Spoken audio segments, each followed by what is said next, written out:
Hello दोस्तों, नमस्कार। मैं लकी सारस्वत और आज अपन करेंगे आर्ट एंड कल्चर और साथ में जो इम्पोर्टेंट बुक्स है वो भी साथ साथ में करेंगे।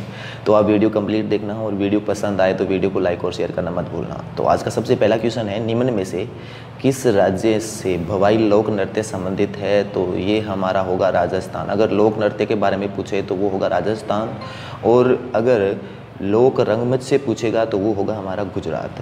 और इसका अगर प्रदर्शन की बात करें तो ये निपुणता के साथ में किया जाता है। और ये डांस और ये नृत्य सांप की जादूगर जनजाति का एक रोमांच पात्र संतुलन करने का नृत्य है। और ये सिर पर कई वस्तुओं और चीज़ों को संतुलित करते हुए नृत्य और परिक्रमण करने की कला को प्रदर्शित करता है। आप में साथ साथ में कुछ चीज़ें नोट कर सकते हो। लोक नृत्य एक साइड में लिख लेना और एक साइड में लिख लेना स्टेट। तो सबसे पहले आता है धिमसा। धिमसा है ये आंध्र प्रदेश का पॉपुलर लोक नृत्य है। और आगे आता है गिद्दा पोहान, ये है हिमाचल प्रदेश का, जो एग्ज़ाम में बहुत बार पूछा जा चुका है। और एक है फाग। फाग नृत्य है जो कि हमारा हरियाणा का है। ठीक है, तो आप साथ साथ में ये भी नोट कर लेना। और ये भी नोट जरूर करना, यदि भवई लोक रंगमंच से पूछा जाए तो ये गुजरात का है, और नृत्य का पूछा जाए तो ये है राजस्थान का। ठीक है, Bhavai folk dance is related to which of the following state? तो ये है राजस्थान। ऑप्शन नंबर हमारा 3 इसका सही आंसर है। ठीक है, नेक्स्ट क्वेश्चन। पेंटिंग की पटाचित्र शैली के सबसे पुराने और सबसे लोकप्रिय कला रूपों में से एक है, तो वो है हमारा उड़ीसा। ऑप्शन नंबर जो हमारा इसका सेकंड है उड़ीसा, ये हमारा सही आंसर है। ठीक है, पटाचित्र पूर्वी भारतीय राज्य उड़ीसा पर आधारित पारंपरिक कपड़ा आधारित स्क्रोल पेंटिंग का एक सामान्य पद है। ठीक है, और ये जगन्नाथ और वैष्णव संप्रदाय के लिए है। ठीक है, Pattachitra style of painting is one of the oldest and most popular art forms of, तो उड़ीसा इसका सही आंसर है हमारा। मध्य प्रदेश के विश्व प्रसिद्ध खजुराहो मंदिर का निर्माण किसने किया था? तो ये किया था चंदेलवस ने। ठीक है, तो यहाँ पर ये मंदिर 900 से लेकर 1130 ईस्वी तक कम से कम 85 मंदिर का एक समूह था। हालांकि अभी 25 मंदिर ही यहाँ बताते हैं। ठीक है, और ये मंदिर है, ये कला और वास्तुकला के लिए जाना जाता है। और ये छतरपुर के मध्य प्रदेश में स्थित है, और ये यूनेस्को के विश्व धरोहर में भी शामिल किया हुआ है। ठीक है, और ये हिंदू और जैन धर्मों को समर्पित है, ये इम्पोर्टेंट है। ठीक है, the world famous Khajuraho temples of Madhya Pradesh was built by, तो वो होगा चंदेला डायनेस्टी। ठीक है, नेक्स्ट क्वेश्चन। कामाख्या मंदिर किस राज्य में स्थित है? तो कामाख्या मंदिर है ये हमारा असम में स्थित है। ऑप्शन नंबर जो हमारा इसका फर्स्ट है ये हमारा सही आंसर है।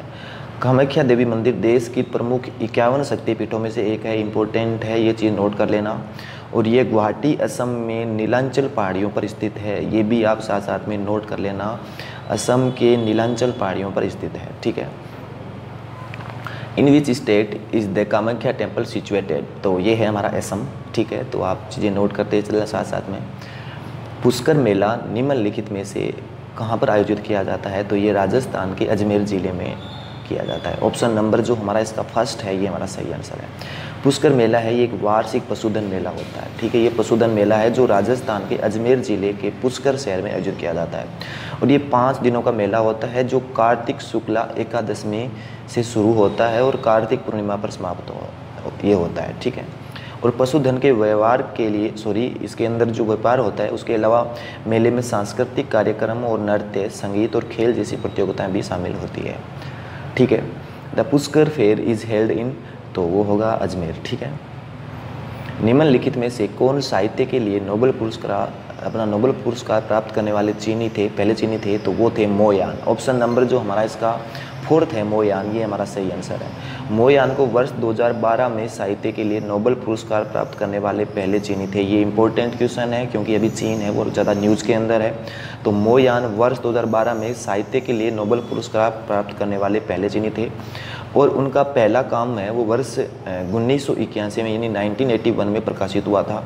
और ये पुरस्कार के लिए इसको 109वें में प्राप्त करता भी है। ठीक है, और उनको कुछ प्रशंसिक कार्यों में जैसे बिग ब्रेड्स और वाइड हिप्स और रिपब्लिक ऑफ वाइन शामिल है। ठीक है, who among the following was the first Chinese that received the Nobel Prize for Literature? ठीक है, तो वो है मोयान। ठीक है, next question.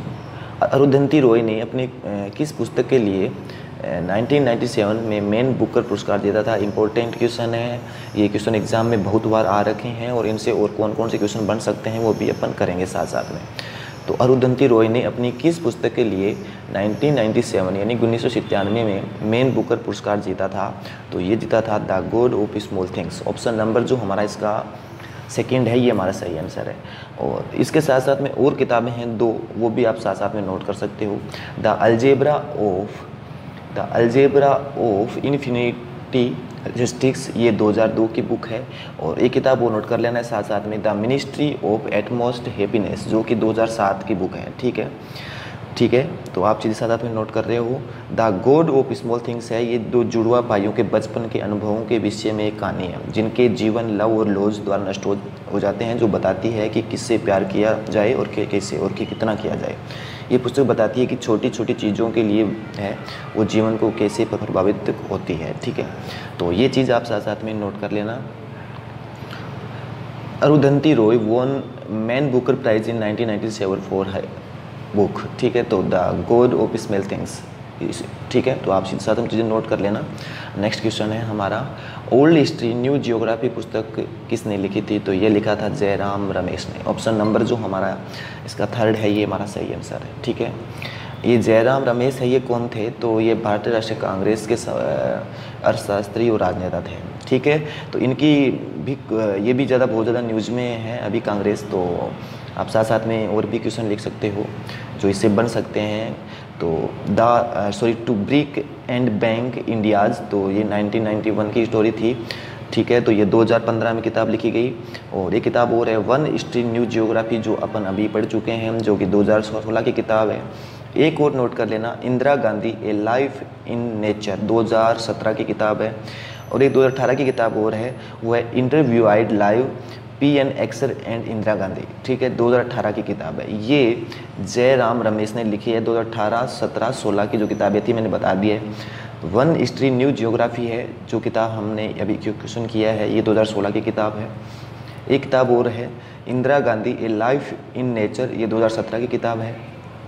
इंटरव्यूआइड lives PN Haksar and Indira Gandhi, ये 2018 की किताब है। ये जयराम रमेश की किताब है, जो कि ये कांग्रेस के अर्थशास्त्री और राजनेता थे मतलब। ठीक है, next question, sorry, who wrote the book old history new geography? तो जयराम रमेश। ठीक है, कलिंग पुरस्कार किस संगठन द्वारा प्रदान किया जाता है? तो ये यूनेस्को के द्वारा प्रदान किया जाता है। कलिंग पुरस्कार है, ये यूनेस्को द्वारा समाज में विज्ञान के प्रचार एवं लोकप्रियता में योगदान के लिए दिया जाता है। विज्ञान की लोकप्रियता बढ़ाने के लिए कलिंग पुरस्कार है, ये 1952 में स्थापित किया गया था। ये क्वेश्चन भी एग्जाम CPO के अंदर आ रखा है। कलिंग पुरस्कार जो पुरस्कार है, इसको कब स्थापित किया गया था? तो ये 1952 के अंदर स्थापित किया गया था। ठीक है, विज्ञान के लिए लोगों की जिज्ञासा को शांत करने और विषय के लिए अपने जुनून को साझा करने के लिए अपने लंबे समय से प्रतिबद्धता के लिए कार्ल क्रुसलनिकी ने 2019 में यूनेस्को को कलिंग पुरस्कार प्राप्त किया था। 2019 में अभी नोट कर लेना, कार्ल क्रुसलनिकी ने 2019 में यूनेस्को का कलिंग पुरस्कार प्राप्त किया था। ये चीज़ आप साथ साथ में नोट कर लेना।